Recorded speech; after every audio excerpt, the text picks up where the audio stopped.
तो क्या हरियाणा कांग्रेस से अब भूपेंद्र सिंह हुड्डा की होने वाली है छुट्टी? और क्या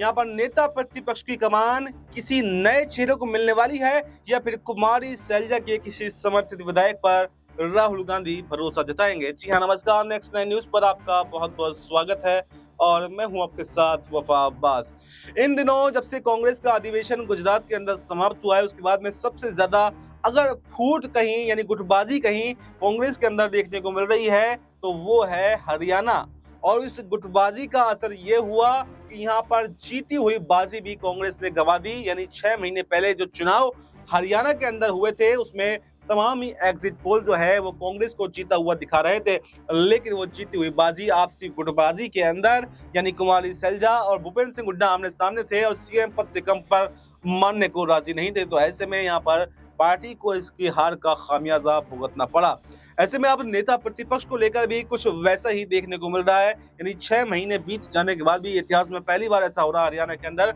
जो 6 महीने में भी नेता प्रतिपक्ष का ऐलान नहीं हो पाया हो। तो ऐसे में एक तरफ भूपेंद्र सिंह हुड्डा है जो पहले नेता प्रतिपक्ष भी रह चुके हैं, मुख्यमंत्री भी रह चुके हैं और अभी भी नेता प्रतिपक्ष बनने पर अड़े हुए हैं। वहीं पर कुमारी सैलजा हैं जो पहले सीएम पद पर अड़ी थी और अब चाहती हैं कि उनके किसी समर्थित विधायक को ये जिम्मेदारी मिले। लेकिन ऐसे में कुछ नए नाम भी चर्चा में आए, लेकिन तमाम ही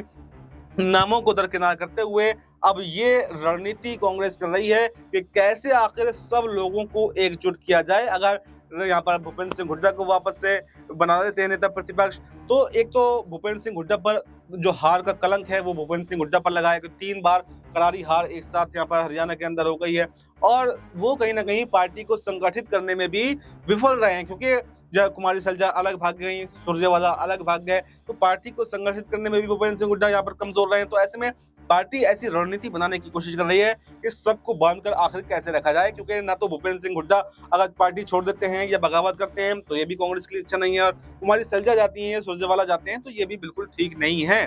तो ऐसे में कांग्रेस एक नई रणनीति बना रही है और वो ये कोशिश कर रही है, क्योंकि 2026 में राज्यसभा का चुनाव होना है जिसमें 2 सीटें हरियाणा से भरी जाएंगी और उसमें 1 सीट जीतने की कांग्रेस की पूरी संभावना है और उसके लिए भूपेंद्र सिंह हुड्डा का समर्थन भी जरूरी है। तो ऐसे में भूपेंद्र सिंह हुड्डा को नाराज भी नहीं करना चाहते और कुमारी सैलजा को भी नाराज नहीं करना चाहते, तो भूपेंद्र सिंह हुड्डा को कमान ना सौंपकर बल्कि उनके किसी करीबी, किसी तीसरे थर्ड पर्सन, यानी उसमें अगर बात करें तो रघुवीर कादियान का नाम आगे चल रहा है, उनको नेता प्रतिपक्ष कमान सौंपने की बात चल रही है। ऐसे में जो कुमारी सैलजा के समर्थित विधायक हैं, अगर भूपेंद्र सिंह हुड्डा को कमान नहीं जाती है तो वो भी संतुष्ट हो जाएंगे, भूपेंद्र सिंह हुड्डा भी संतुष्ट हो जाएंगे कि मेरे पाले में कमान है, और इससे पार्टी में जो बिखराव की स्थिति देखने को मिल रही है वो कहीं ना कहीं खत्म हो सकती है। तो ऐसे में अब सवाल यही है कि आखिर कब तक इस पर फैसला होगा और क्या रघुवीर कादियान का नाम अब फाइनल हो चुका है या फिर कोई और उलटफेर अभी भी राहुल गांधी और मल्लिकार्जुन खड़गे मिलकर कर सकते हैं, और क्या आने वाले चुनावों में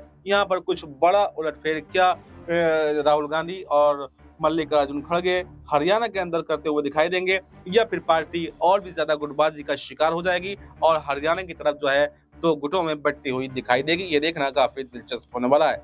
इस खबर में फिलहाल इतना ही। इस पूरी खबर पर आपको क्या कुछ कहना है कमेंट बॉक्स में अपनी राय जरूर बताएं और बाकी देश दुनिया से जुड़ी तमाम बड़ी जानकारी के लिए देखते रहें नेक्स्ट 9 न्यूज।